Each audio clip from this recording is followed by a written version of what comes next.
I'm going to ask you to do something that I have never asked you to do ever before. Engage with this video. Like it, comment on it, and share it with your friends. If you don't know what to comment, just ask me a random question about YouTube or content creation and I will respond. Or comment an interesting fact. This is really important.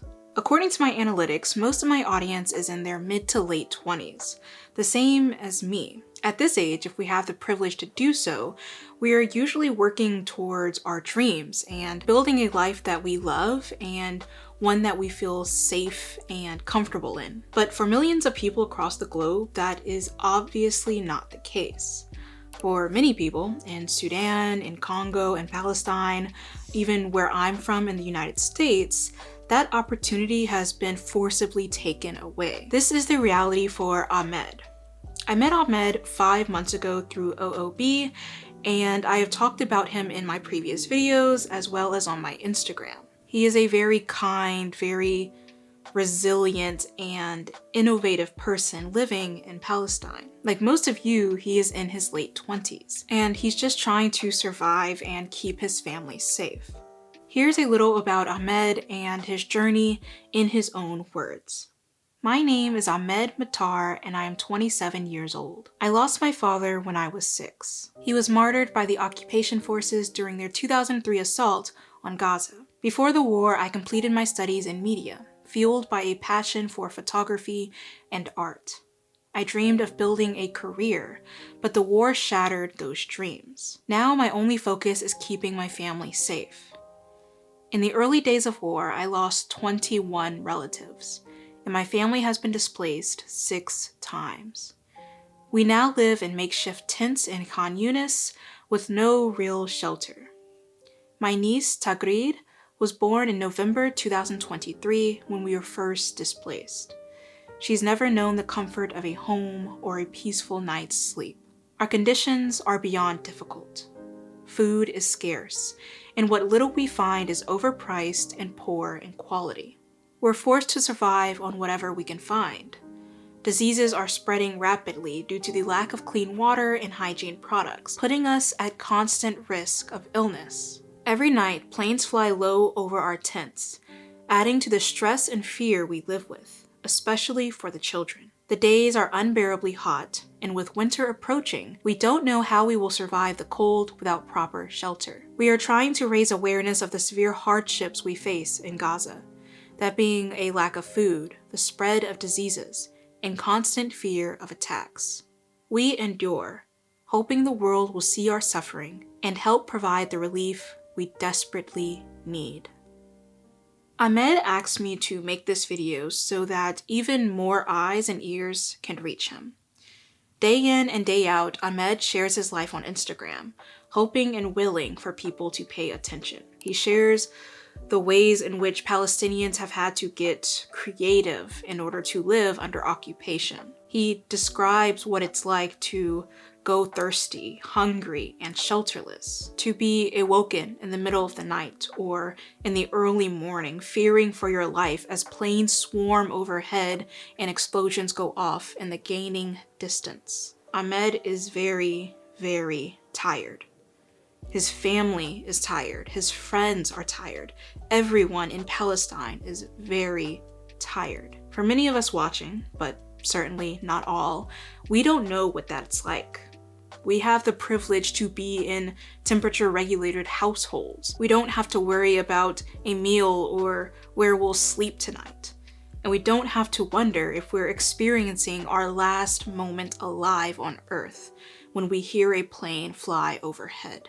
I ask that those who are able, please consider checking out Ahmed's fund, which is always linked in my description. You can find it under the Helpful Resources title. Ahmed has also shared recently that his cousin Mohammed was diagnosed with leukemia and needs to travel abroad for treatment, as the treatment he needs is unavailable in Gaza due to obviously the occupation. That link will also be available in my description. If you're unable to donate for whatever reason, that is completely understandable. I will donate the proceeds from this video to Ahmed and his family, so all you have to do is watch and share with your friends. And I will also continue to personally and privately donate. Please make sure to follow Ahmed on Instagram, which will be linked in my description. Check out all the other links in there as well. I have links to aid organizations in Sudan, Congo, Haiti, and Yemen. And lastly, please check out OOB. That's where you can find other families like Ahmed's who need desperate help. With all of that in mind, if I don't make this video at least 20 to 30 minutes long, a certain social media site will attempt to hide it from my audience due to low watch time and engagement. Most of my videos are about an hour long, so they go by watch minutes, so a 5-minute video will not catch the algorithm, if that makes sense. To make up for this, I thought I would read you a chapter from a very important book, Freedom is a Constant Struggle by Angela Davis. I brought this a year ago when it was being widely recommended on social media. This book talks about the reality of interconnected struggle and how we are all meticulously dependent upon each other's freedom. It uses Palestine and Ferguson, Missouri to display its point. For those of you who don't know, Ferguson, Missouri became a kind of center point for social movement and protest during the 2014 killing of Michael Brown at the hands of a police officer. It was a death that radicalized many, especially following the 2012 death of Trayvon Martin in Florida, which incidentally spawned the Black Lives Matter movement. So I'm going to try to read to you a few passages from this book and any highlighted sections that I found particularly engaging, just so you can watch it through, rewatch it, and try to help it get picked up by the algorithm so that it doesn't get hidden by YouTube. So I want to start out with an introduction that was written by Frank Barat that talks about the plight of the activist or the person who is trying to make change in the world. I work in a building that hosts various organizations and charities working for global justice.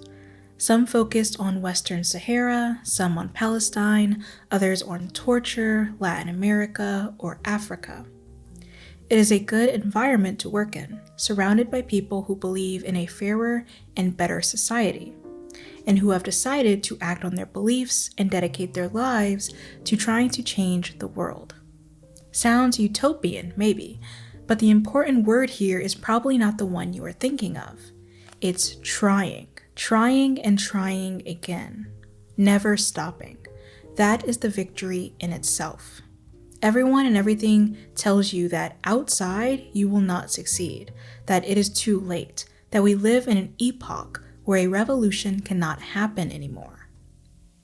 Radical change is a thing of the past. You can be an outsider but not outside the system, and you can have political beliefs, even radical ones, but they need to stay within the bounds of permissible inside that bubble that has been drawn for you by elites. What can we do? How can we do it? With whom? What tactics should be used? How should we define a strategy that is accessible to everyone, including a general public that has reached levels of depoliticalization that can make atrocities seem acceptable? What is our vision? How can we make sure we are talking to everyone? How can we catalyze and connect sustainable, cross-border, and radical movements? These are the types of questions that many activists ask themselves on a daily basis, questions that are anchored in the present and will shape our future. It is easy to feel discouraged and simply let go. There is no shame in that. We are, after all, engaged in a struggle that seems, if we look at it using a mainstream political framework and a mass media prism, unwinnable. On the other hand, if we take a step back, look at things from a broader angle, reflecting on what is happening all over the world in the history of struggle, the history of solidarity movements, it becomes clear, sometimes even obvious, that seemingly indestructible forces can be, thanks to the people's willpower, sacrifices, and actions, easily broken. Angela Davis is living proof that people power works, that an alternative is possible, and that the struggle can be a beautiful and exhilarating one. That is something we need as human beings to experience, and it's in everyone's power to partake in the struggle.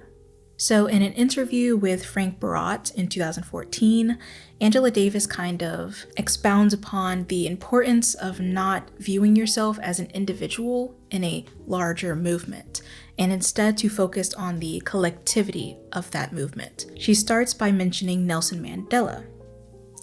Even as Nelson Mandela always insisted that his accomplishments were collective, always also achieved by men and women who were his comrades, the media attempted to sanctify him as a heroic individual. A similar process has attempted to disassociate Dr. Martin Luther King Jr. from the vast numbers of women and men who constituted the very heart of the mid-20th century U.S. freedom movement. It is essential to resist the depiction of history as the work of heroic individuals in order for people today to recognize their potential agency as a part of an ever-expanding community of struggle.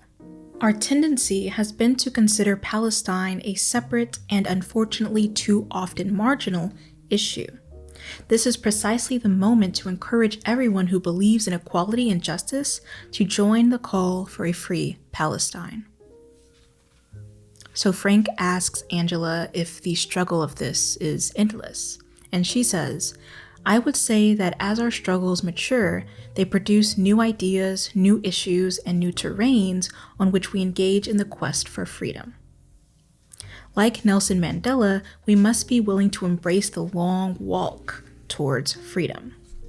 So Angela also talks about the connectedness across movements, that is, the connectedness of Black Lives Matter to freeing Palestine. And she talks about how there's a connection between police brutality in the United States and police brutality in Palestine. It also might be important to point out that the Israeli police have been involved in the training of US police. And therefore it means that when we try to organize campaigns in solidarity with Palestine, when we try to challenge the Israeli state, it's not simply about focusing our struggles elsewhere in another place. It is also to do with what happened in US communities. And she further builds on the importance of making these connections. This is one of the reasons I think so many people began to identify with the struggle against apartheid in South Africa. It wasn't a sense of, oh, we have to lend solidarity to these people over there in South Africa. It was because they began to see what we have in common, a common connection. If that's not created, no matter how much you appeal to people, no matter how genuinely you invite them to join you, they will continue to see the activity as yours and not theirs. And of course, one of the major conversations surrounding Palestine on the internet, that is people being afraid to talk about it because they think that there is too much complexity, too much history to be able to join the conversation. And Angela Davis mentions this in this chapter by stating, "My experience has been that many people assume that in order to be involved with Palestine, you have to be an expert. So people are afraid to join because they say, I don't understand. It's too complicated. Then they hear someone who is truly an expert, who does indeed represent the movement, who is so thoroughly informed about the history of the conflict, who speaks about the failure of the Oslo Accords, etc., when this happened and why it's important. But too often people feel that they are not sufficiently informed to consider themselves an advocate of justice in Palestine. The question is how to create windows and doors for people who believe in justice to enter and join the Palestine Solidarity movement." So that the question of how to bring movements together is also a question of the kind of language one uses and the consciousness one tries to impart. I think it's important to insist on the intersectionality of movements. In the abolition movement, we have been trying to find ways to talk about Palestine so that people who are attracted to a campaign to dismantle prisons in the US, for instance, will also think about the need to end occupation in Palestine. It can't be an afterthought. It has to be a part of the ongoing analysis. So Frank asks Angela What could we do to strengthen the pro-justice movement even more in the United States? And Angela replies, well, I think that we constantly have to make connections so that when we are engaged in the struggle against racist violence in relation to Ferguson, Michael Brown, and New York, Eric Gardner, we can't forget the connections with Palestine.